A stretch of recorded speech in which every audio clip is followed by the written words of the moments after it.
Parte 3, eu espero que essa seja a parte final. Aqui nós temos uma ilustração com as etapas para a implantação da manutenção centrada em confiabilidade. Então, a equipe de trabalho, a equipe multifuncional com várias pessoas de várias áreas para termos vários profissionais que enxergam focos diferentes. Um está com foco na manutenção, outro está com foco no transporte, outro está com foco na produção. Tem várias pessoas que devem compor, então, esta equipe multifuncional responsável por implantar a manutenção centrada na confiabilidade e por desenvolver o FIMEA também. Seleção do sistema e coleta de informações, análise das funções e das falhas funcionais, ou seja, análise do que foi projetado o equipamento ou a máquina, por exemplo, e qual a falha desta função. O equipamento serve para qual função, qual a finalidade, para que ele foi desenvolvido, e a falha é obviamente a perda desta função. Seleção dos itens críticos, análise dos modos de falha e seus efeitos, aqui se aplica a ferramenta FIMEA, e aí, depois de aplicada a ferramenta, utiliza-se então a seleção das atividades de manutenção com o objetivo de elaborar o plano de manutenção dentro desta ferramenta chamada manutenção centrada na confiabilidade e avalia os resultados quantitativamente promovidos pela aplicação desta ferramenta. Então,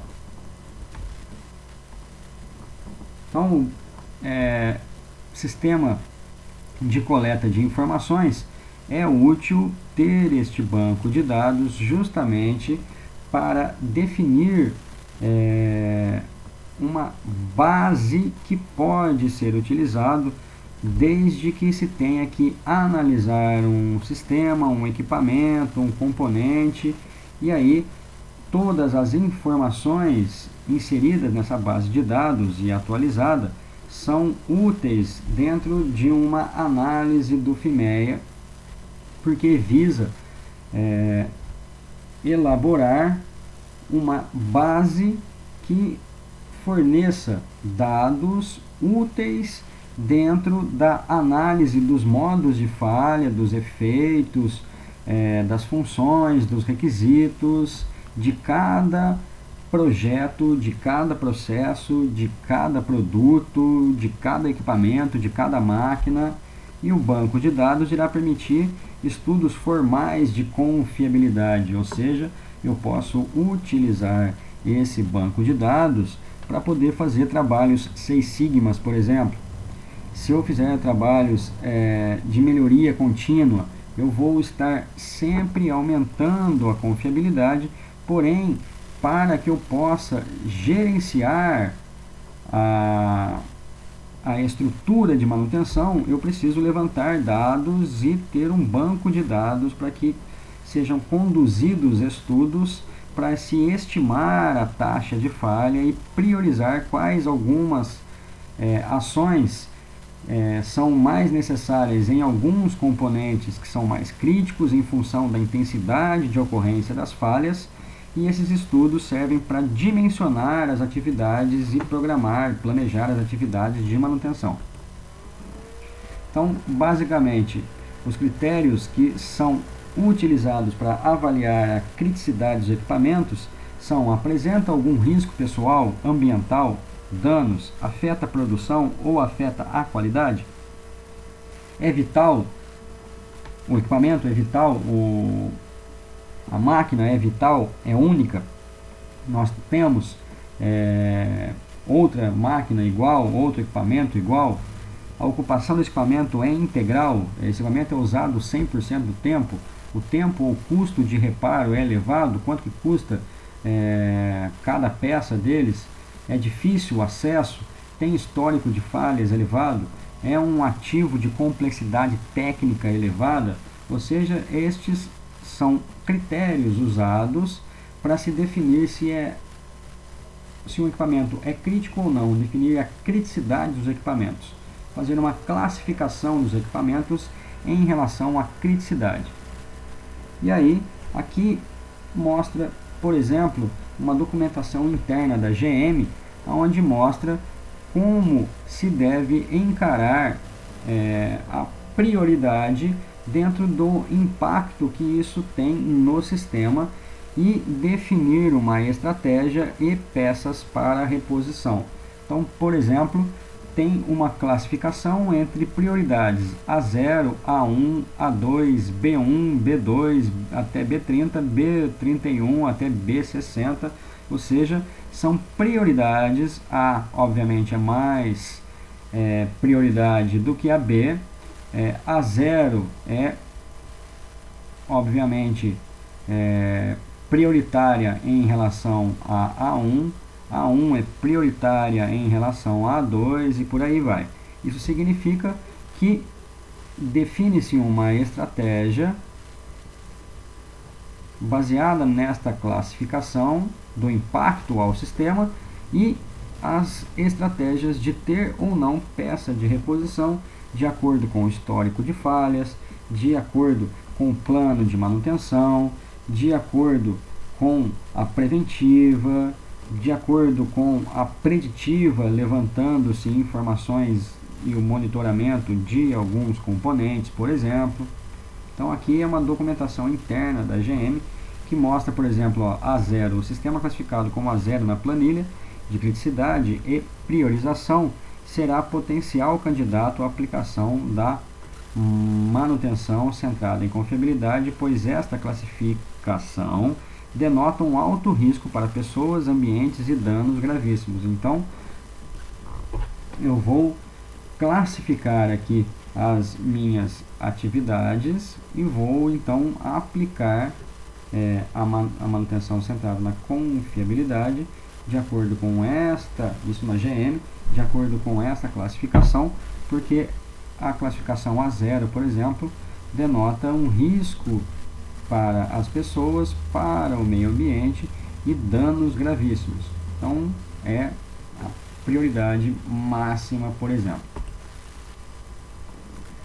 As ferramentas básicas para desenvolvimento dessa etapa de elaboração de um plano de manutenção é a árvore lógica de decisão e o diagrama de decisão para a seleção das tarefas de manutenção.